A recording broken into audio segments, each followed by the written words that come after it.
Graça e paz do Senhor Jesus a todos. Hoje nós vamos gravar 2 Coríntios, capítulo 6, um chamado de Paulo à igreja de Coríntios, um chamado à santidade, à obediência, um chamado ao afastamento de ímpios, para que você se mantenha irrepreensível, para que você se mantenha santo na presença do Senhor, para que você não transforme a graça de Deus em desgraça.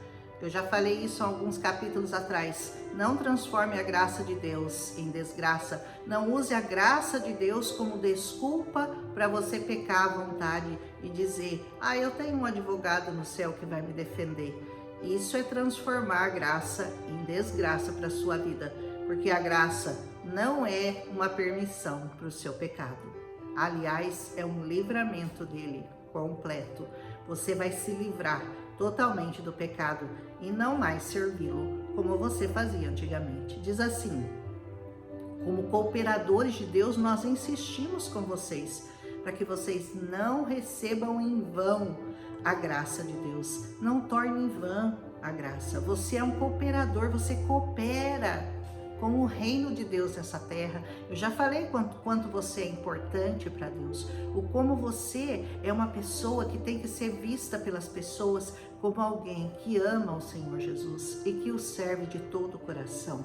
Então não faça vã essa graça que o Senhor deixou sobre a sua vida, pois ele diz. Quem que diz? Eu vou dizer para vocês quem que diz isso. Paulo está dizendo: pois ele diz: eu o ouvi no tempo favorável e eu o socorri no dia da salvação. Digo-lhes que agora é o tempo favorável, agora é o dia da salvação. De quem que ele estava falando? Ele estava citando o profeta Isaías, que lá no capítulo 49 do profeta, ele citou essas palavras. O tempo favorável do Senhor, eu te ouvi. Sabe quando que esse tempo favorável se tornou aqui e o agora? Quando o Senhor Jesus veio e completou a obra do Senhor, que ele havia prometido àqueles profetas e que se cumprira em Cristo Jesus. Olha o que Isaías 49 fala: assim diz o Senhor, no tempo favorável eu te ouvi, e no dia da salvação eu te ajudei.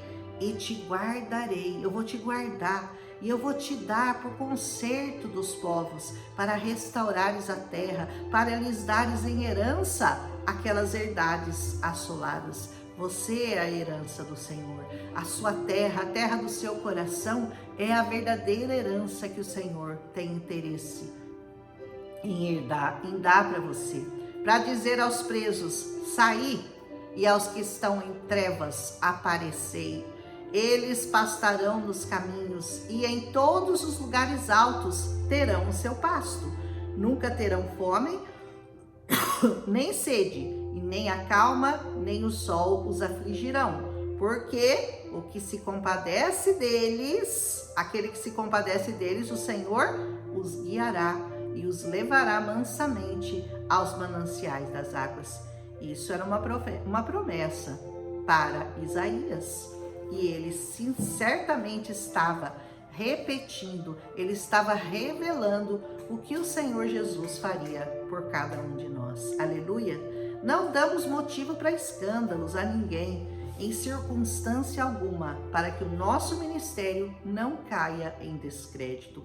A palavra de Deus diz: ai daquele que causa escândalos dentro da igreja do Senhor. Melhor seria para ele amarrar uma corda no pescoço e se atirar no fundo do mar, do que causar escândalo na igreja de Deus. Quando aqueles escândalos rompem na igreja, porque é mistério que eles apareçam, porque Deus não deixa nada escondido, e aqueles que fazem em oculto, a luz revelará, mas ai deles, os que servem de escândalo na casa do Senhor.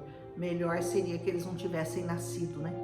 E diz assim: pelo contrário, como servos de Deus, recomendamos-nos de todas as formas, em muita perseverança, em sofrimento, em privações, em tristezas, em açoites, em prisões, em tumultos, em trabalhos árduos, noites sem dormir, jejuns, pureza, conhecimento, paciência e bondade no Espírito Santo e no amor sincero, na palavra da verdade e no poder de Deus, com as armas da justiça, quer de ataque, quer de defesa, por honra e por desonra, por difamação e por boa fama, tidos por enganadores, mas sendo verdadeiros, como desconhecidos, apesar de bem conhecidos, como morrendo, mas eis que nós vivemos. Espancados nós somos, mas não somos mortos. Somos entristecidos, mas sempre alegres. Somos pobres, mas enriquecendo a muitos. Nada tendo, mas possuindo tudo. Olha o ministério de Paulo, né? Ele estava falando de tudo que ele passou, né? Das prisões, dos açoites, dos sofrimentos, das tristezas, das noites sem dormir, dos jejuns, da pobreza, mas tudo isso ele suportou com amor, ele suportou com paciência, ele suportou por tudo por causa do Espírito Santo que habitava nele. E ele não se preocupava, ele só se preocupava com uma coisa: pregar a palavra da verdade. Ainda que perseguido, ainda que defamado, ainda que desonrado, mas ele perseverava. E era assim que ele insistia que a igreja de Coríntios devia ser como ele. Ele era o exemplo, né? E ele diz assim: falamos abertamente a vocês, coríntios, e nós abrimos a vocês todo o nosso coração. Paulo falou: eu não escondi nada de vocês. Eu sempre, quando eu estive no meio de vocês, eu falei abertamente, eu falei de todo o meu coração. Nós não estamos limitando o nosso afeto, mas vocês nos estão limitando o afeto que tem por nós. Porque aparentemente a igreja de Coríntios estava questionando o ministério de Paulo, como nós já vimos isso desde lá do primeiro capítulo de Coríntios, quando ele começa a dizer, né, de falsos apóstolos, de falsas doutrinas, de falsos profetas que estavam se introduzindo na igreja e trazendo dúvida ao coração deles, e trazendo dúvida quanto à sinceridade do apostolado de Paulo para com eles. E Paulo estava reafirmando: eu sofro tudo por amor de vocês, mas vocês não estão retribuindo a mim com o mesmo amor que eu tenho demonstrado, que eu demonstrei a vocês quando eu estive aí com vocês. Vocês estão se afastando do primeiro amor, vocês estão se afastando da sã doutrina, como a igreja tem visto hoje acontecer, né? Mas essa palavra, por muitos, eu digo com certeza, ela tem sido mantida com sinceridade no coração de muitas pessoas. E aqueles que usurpam essa palavra, aqueles que usam indevidamente essa palavra, serão devidamente castigados aqui e pior, na eternidade. Então, Paulo está dizendo, né? Ele diz: é uma justa compensação. Do jeito que eu amo vocês, vocês precisam me amar, é uma compensação justa.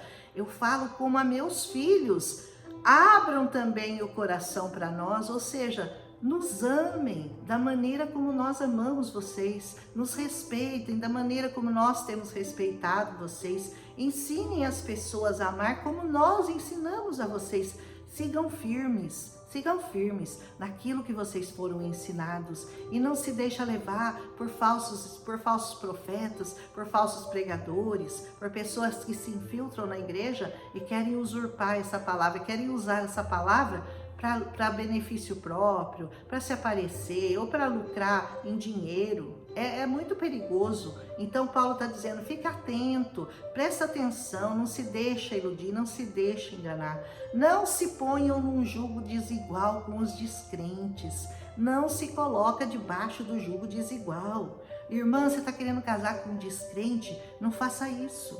Não se coloque num jugo desigual. Sabe por quê? É mais fácil ele te arrastar para o lado dele do que você arrastá-lo para o seu.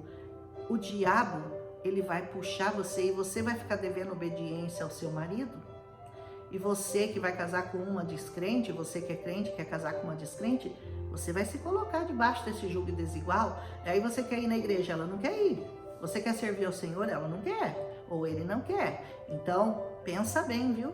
Pensa bem, porque o jugo desigual é muito pesado.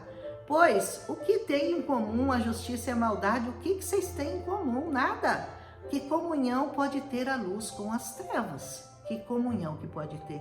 Que harmonia que existe entre Cristo e Belial?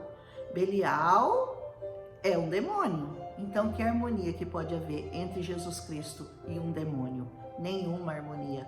Que há de comum entre o crente e o descrente? Nenhuma comunhão. Não existe nada de comum entre nós. Nós somos diferentes. E como que você sabe? Como que você pode apostar? Como que você pode crer? Você pode até desejar. Não, mas um dia ele vai se converter, um dia ela vai se converter. E se não?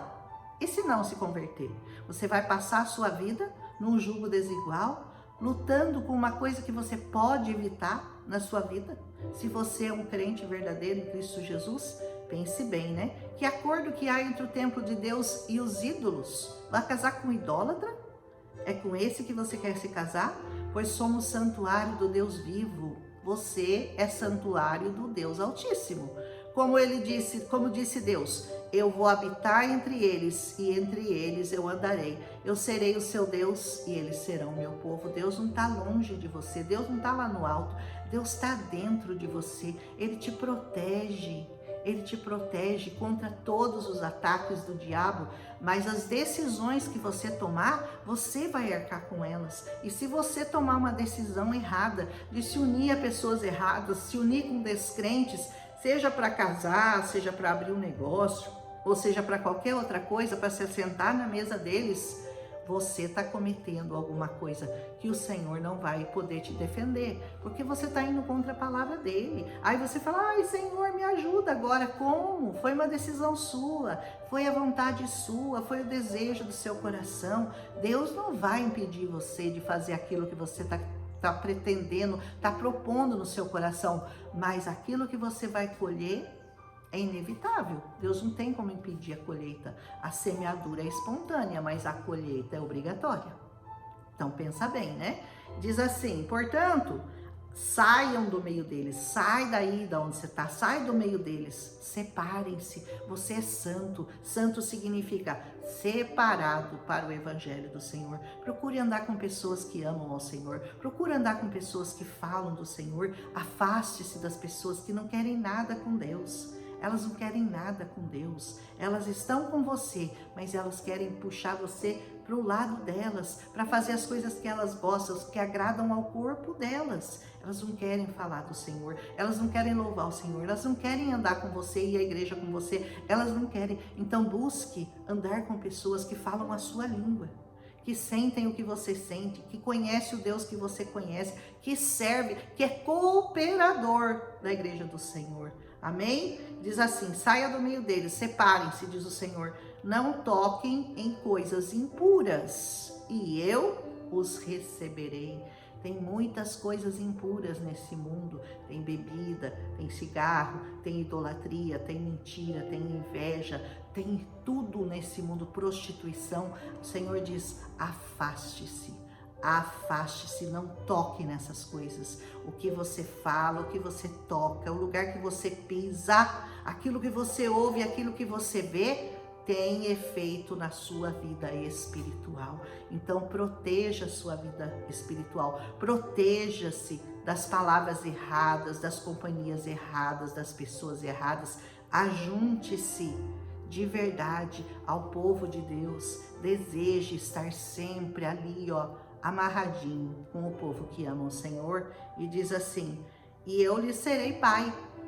Não toquem coisas impuras e eu os receberei. Eu vou ser o pai de vocês, vocês serão meus filhos e minhas filhas, diz o Senhor, o Todo-Poderoso. E assim Paulo termina essa carta maravilhosa, que é um alerta para cada um de nós que desejamos verdadeiramente estar sempre em comunhão com o Pai, ser verdadeiros cooperadores da causa do Senhor nessa terra. Aleluia! Mais um capítulo lindo de 2 Coríntios, e esse alerta para a igreja de Coríntios é também um alerta para cada um de nós na igreja hoje em dia, hoje mais ainda, né? Porque o nosso círculo está mais fechado, né? O nosso círculo de irmãos está fechado e o mundo aí grandão, né? Cheio de convites, cheio de portas e portas e portas abertas para você olhar, seja na internet, seja no cinema, seja no rádio, seja na rua, seja na escola, seja no seu trabalho. O que não falta são portas abertas do diabo para você, para convidar você a compartilhar com elas. Não faça isso. Siga aqui o conselho do apóstolo Paulo para a igreja de Coríntios. Um abraço e até amanhã com 2 Coríntios capítulo 7.